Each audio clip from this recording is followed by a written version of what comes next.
tuned into Urban Politics, man. This show is based on delivering information to you, the masses, the urban community. We want to be the voice for you. You know what I'm saying? We want to take complex issues and break them down to a level where, you know what I'm saying, you can formulate an opinion. And also, we want activism. We want to engage you to reach out to our Facebook page, Urban Politics, like us, share us. Send them what matters to you. Right. You know what I'm saying? Your opinion. That's what we want to do. Because nowadays the media is controlling the viewpoints on things. We want to give you a platform where your thoughts matter, where your voice is heard. And then obviously we're going to have other segments where we tap into other arenas of our life, because obviously we don't want everything to just be serious. You got to have a light note. But, you know, so that's what Urban Politics is about. I'm your boy, Tony Dalliere. Yeah, how everybody feeling? I hope y'all feeling good. This is OG Touche. I'm not going to be always this happy either, though. Just forewarn everybody. It's going to be some rain in this lot. So obviously today, you know what I'm saying, October 15th, this your boy birthday. Yes, you know, your boy the good 35 years old. You know, my Let's dude. get it. Man, you know, I can honestly say, you know, I'm blessed. I'm healthy. You know what I'm saying? And then obviously I'm just ready to take my career, personal aspirations, relationship wise, you know, even with my daughter, it's just everything, man. I want to elevate it. So definitely I'm grateful. How can I say that? You know, I'm just getting kind of warm. Getting kind of warm a little bit, but I'm definitely show the grateful. growth though. It's all good. It's knew this man for like 35, knew him for about what, 20 of those, damn near. Yeah. It's good to see growth and development, man. Especially in black men, though. It's actually beautiful. It is. Yeah, man. it's real good. Man, I'm beautiful. You heard it from OG Touche. It's real. It's real now. It's official. Real. It's law. And you know, like I said, man, share the episode. Please. Let us know. Critique us. You know, it's constructive criticism. Obviously, we're new to this. We had this drive and this desire to put this together. And it's crazy because a brief history, like this, my dude, I've known him since 6th, 7th grade. But y'all know how life is. It's a roller coaster. My dude been all over the country. You know, and we both had, we done music together. We done DJ'd. We done did all these other things. And to be here today with this guy is real big because it had to happen this way for this to happen. This concept has been on our mind for a while. Right. And it took right now to come together. So once again, you know what I'm saying? Just share us, like us, constructive criticism. Let us know what y'all feeling, what y'all not feeling. Please. It's all love. It's all love. Just don't talk about me, dog. Don't rib me. Don't do none of that. But hey, right in though, so you know, what's in the news, man? We was just talking about, you know, it's hard not to talk about Kanye right now. I'm sorry, but you know what this guy is pulling right now for the black community is like he shape shifting right now. Wow, like he's like dope. He doing some crazy stuff, man. It's throwing me off. I really don't get it. You know what I mean? So, and obviously, you know what Kanye is doing. You know, like the masses, don't be fooled by it. You know, he's not just a voice for everybody, but his voice, like they say, is money, power, respect. And Kanye, he earned all his accolades.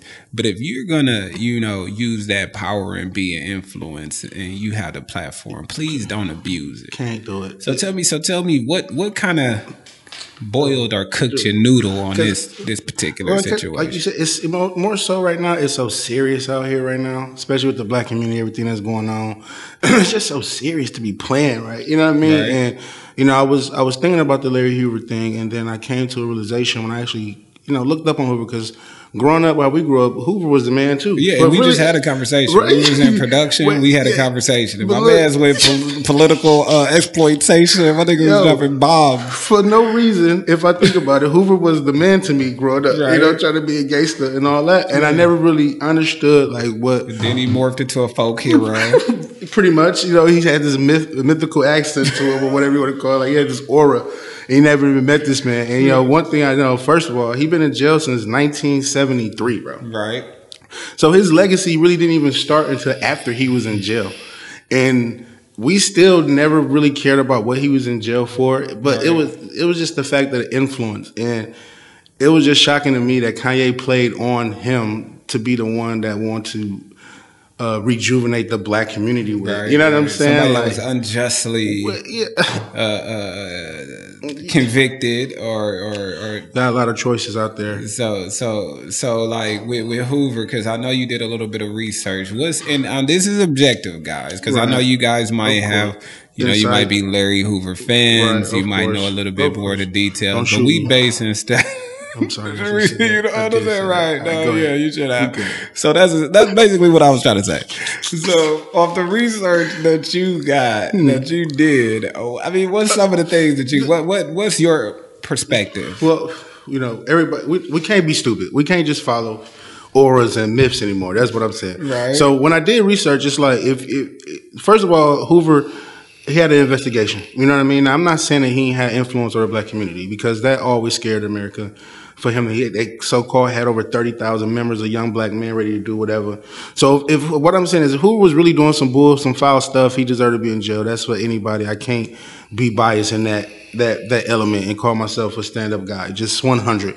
But at the end of the day, if you have an investigation with an informant for 17 years.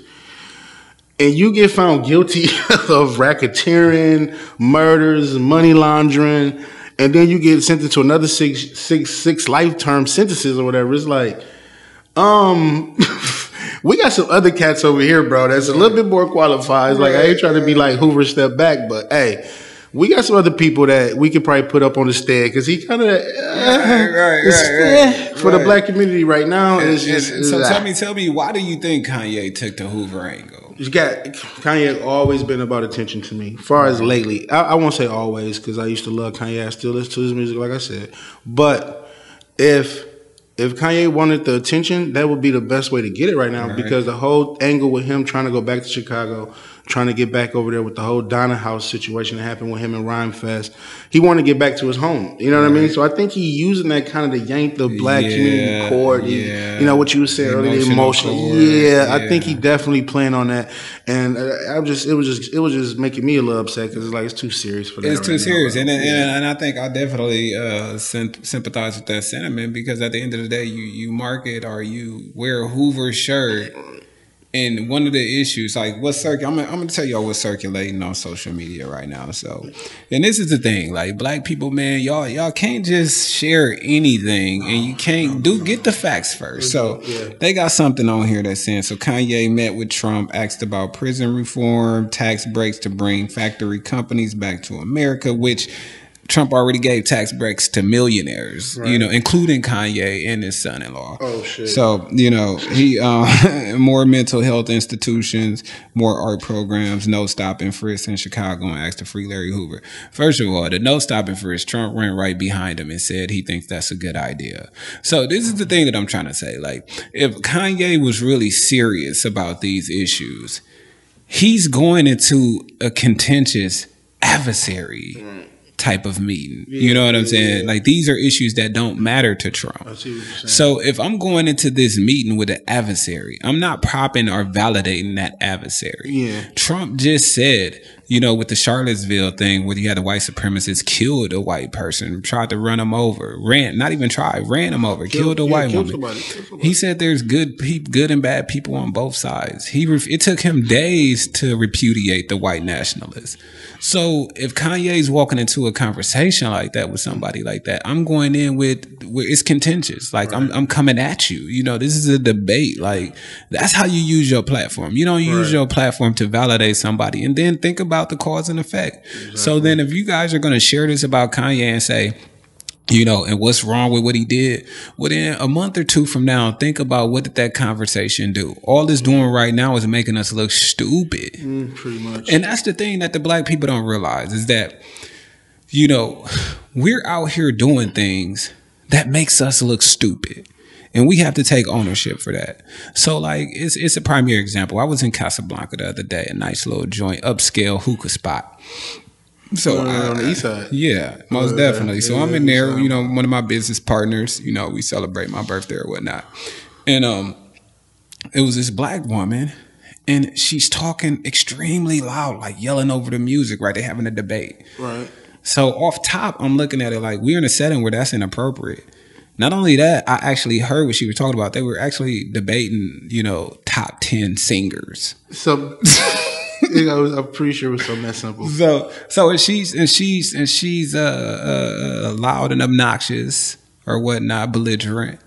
And I don't even want to say belligerent just from the standpoint that she didn't look drunk. I don't know her alcohol content, but you know, she didn't look drunk. So, and this is the thing. This is the reason why I bring this situation up. A lot of times in the black community, we walk around with this this feeling of I don't have to be certain. I don't have to be this way for anybody. I am who I am. Well, guess what? You're the minority. You actually do. You know, because if the majority see that, you know what they're gonna do? If I'm in a nail shop and there's some women up there loud and obnoxious and doing all these things, what I'm going to do is I'm going to go home and talk to my husband, talk to my daughters, talk to my sisters-in-law. And that's going to validate the stereotype. Yeah, because what they going to describe you as? What they going to say? I was at the nail shop and this black girl was in there acting a story. Right. Automatically. So when they hear these things, and especially their youth, because change starts with the youth. So when their youth hear these things and then they go out and they see it, now you got Mom people. was right. Yeah. Mom was right. So that's the thing. You're actually doing us damage. And that's why I give shout out to what T.I. trying to do. You know, T.I. bringing attention to the fact that, yes, Kanye is abusing his platform. You know what I'm saying? T.I., he was using some derogatory terms, which I don't condone. But his overall message was, you know, he basically called on a black dude off of Django to some degree. You know what I'm saying? And I think it's in the ballpark. You know what I'm saying? Always respected T.I. for being one of those dudes, though. He lately been killing it as far as like using his platform, calling stuff out, especially stuff that's really, really crucial and critical. I mean, to the black community right now. Sure. He showed up at that restaurant. So. Yeah, all that in ATL. He fighting the gentrification right now that's going on downtown Atlanta in his old neighborhood, actually.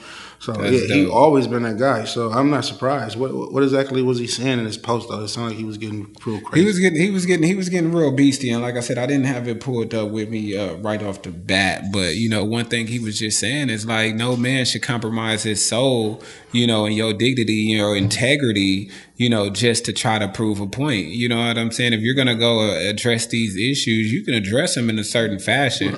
But by you hugging him and I love this guy and all this other stuff, you didn't validate your point. You got to hit an agenda. You know what I'm saying? And he's basically like, I'm done with him. Yeah. You know what I'm saying? It's gonna take other influential figures to say that, because something is clearly wrong with Kanye right now. You know what I'm saying? Like at the end of the day, something is wrong with this guy. Yeah, and what worries me is that something like yesterday I was thinking, I'm like, who the people in Kanye's corner? Like, how can I trust these people in his corner? Who's letting him do this? Like, it has to be somebody. I know Kanye is his own man. He got enough authority to be like, hey, this is something I'm going to do regardless.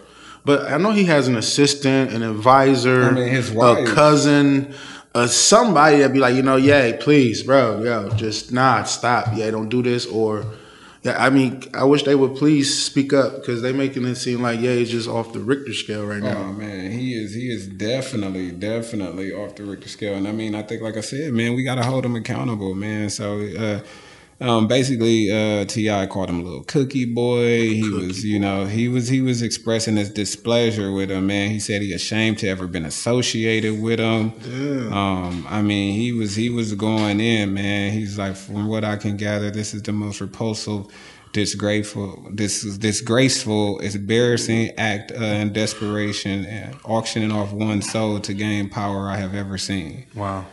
I mean, that says it. You know. That says it, and I think it's accurate. Like, I can't disagree. I can't disagree. You're auctioning off your soul, because at the end of the day, dude.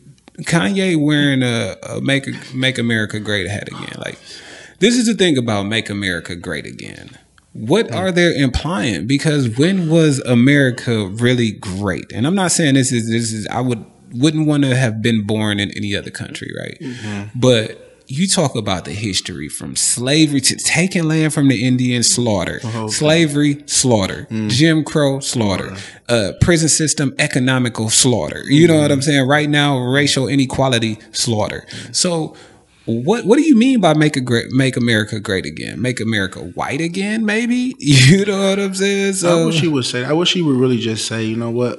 when I say make America great again, I'm referring to this decade, this year, this time frame. Right. Because if you do that, you know, it ain't damn well there's not one time frame in the existence of history of America where you can say that we were great. Exactly. Not at all. And if you go back to like the post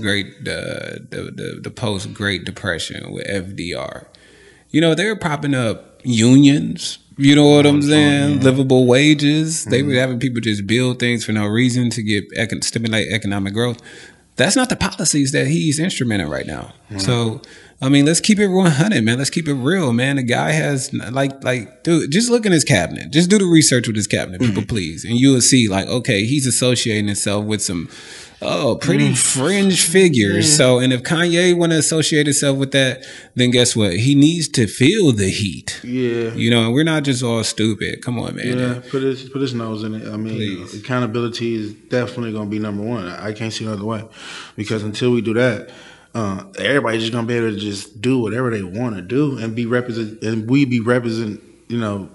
we be held accountable for, I should say. Now it's all black folks. It's not just Kanye and people that's not doing this. It's all black folks. Right. You know what I mean? If they like this type of music, they dress this style. Right. Oh yeah. Broad brush. Right. That's it. Right. They do rag boys or whatever. And see, speaking of racism, you know, obviously our show gonna touch a lot of different areas, but you know, we like to focus on the thing that's really matter. You know what I'm saying? And I think like in our community, like we really need to understand that these issues really do matter. Like this is affecting your quality of living. This is about legacy. This is affecting the world that your kids are going to grow up in. So if you don't pay attention, then you're complicit. So, you know, it's like with racism in America. So my daughter, she needed help with a presentation at school, and she were told to read an article that basically supported her thought of racism in America, but pick out a different point. How is it shown? Like, pick a different fact out of there. So, long story short, she picked a situation where it was the white cop that killed the black guy in his house, right? Oh, yeah, I remember. So it was that situation, right? And like that, to me, that sounds like a crime of passion, right? Because I'm pretty sure they had a romantic relationship. They was in a picture together. So I don't know if that necessarily is fall into they was actually in a picture together. Yeah. Oh, yeah. That he knew her. Yeah. So it was like I think it was for like a crime of passion. But this is how racism is. You know, dealt out in this country. For one is, you know, the media put out that the guy that got killed had weed in his pocket. This is a victim. And it's a common thread that they do when victims are assaulted by cops, you know, white people. And I'm not racist in any way, shape, or form, but we got to call it how we see it. So what does that matter? Like with Trayvon Martin, he had weed in the system. What happened to, you know, the operator on the phone telling George Zimmerman not to go over there? They don't mention that at all. It seemed like not one. That's murder. Like, how can you? They said stand down. They told this man not to move. Don't move. So he went and initiated something. He was getting whooped. He shot him, and it's like, oh, he had weed in the system. You know, with Michael Brown, he stole some cigars. You know, so and then on top of that, you know, so the media helps, you know, that's how racism is used, because the media are trying to make it seem like the assaulter is the victim. And then, you know, on another note, so it was two black cops. They shot in the car. It was a white man and his son, and the son got killed. It was a very sad story. The cops got charged with murder and convicted. Right. Good. That's what should happen. They crossed the line, right? Why is this woman getting charged with manslaughter? Like, you walked in someone else's house, said, I think it was my house. So if I walk into somebody else's house by accident, like, hey, who there? Kill him. Right. Am I gonna be able to get off with manslaughter? Like, y'all gonna try to throw the book at me? Like, you should have known better. And it sounds so stupid though. Like, only white privilege will a story even be able to fly that far to make it to the media pages. Like, I didn't think about that. You see what I mean? Like, that's the dumbest thing ever. When anybody heard that story and say, what happened? Oh, she thought she was in her apartment and thought she seen somebody and shot him. What? Like, come on, man. Like, it should have been like, no bond, you know, no bail. you going to court, you might as well just take this agreement and then, you know, but now they're putting out news, oh, he had weed in his pocket. He was in his crib. Like, what does that matter? So, and the reason why this stuff is important when we talk about these things, it isn't to stoke the fire or to try to get, you know, a race war or anything like that. But it's like in the urban community, dude, the way we carry ourselves, the way that we view the world, it matters, yo. Like, if you don't realize what's happening to you, then you're oblivious. Like they say, public ignorance is corporate bliss. And that's the thing. Like, we're voting. The voting season is coming up. Please, everybody, get out and vote. You know what I'm saying? Because these things matter. Like, for instance, you guys think this stuff is abstract, right? It's a gray area. It doesn't really affect me. Well, if you vote somebody in and they cut $1 billion out of your school system, what quality of education are your kids gonna get? You know what I'm saying? And I just want, you know, when you vote, please do your research first, because that type of stuff, what you just described, happens so much. You know, I mean, it's hard to even trust anybody when it comes to representation of the urban communities. Like we get the short end of the stick so much. It's like we just hand it to each corporation to corporation to corporation.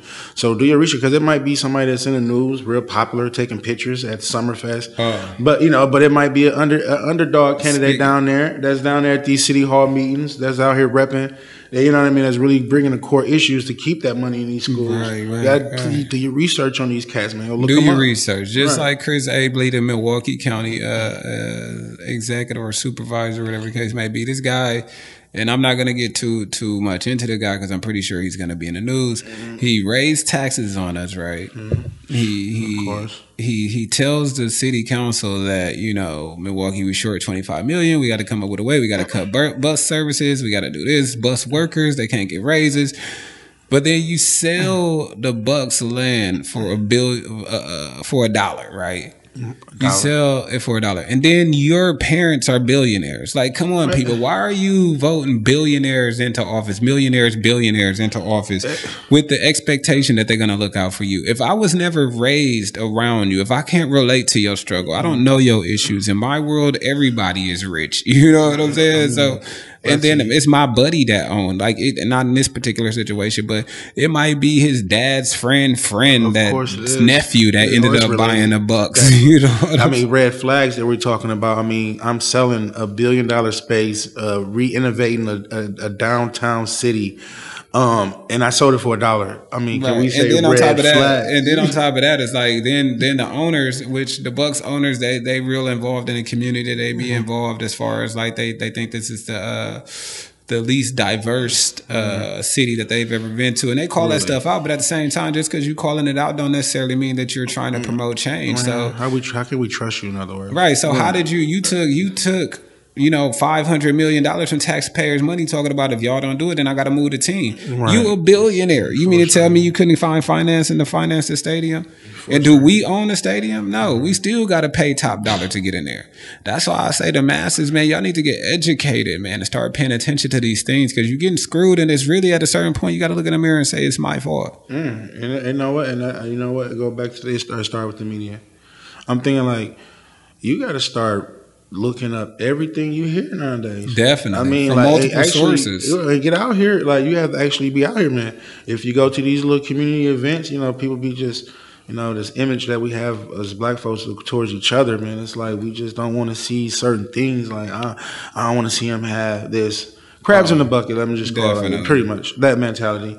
And nobody cares. The other way, and they just coming right through these city halls.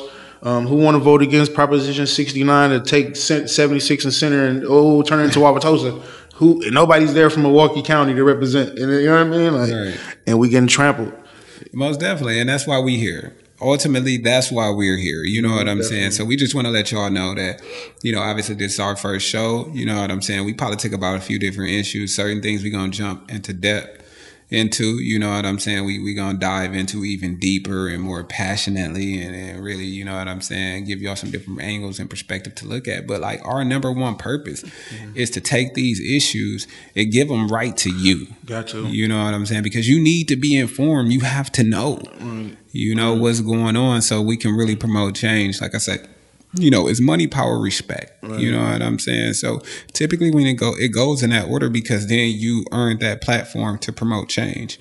But if you have access to the right information, you can still do your part at whatever spectrum of life you're coming from. And we hoping y'all listen to us. I mean, because most definitely.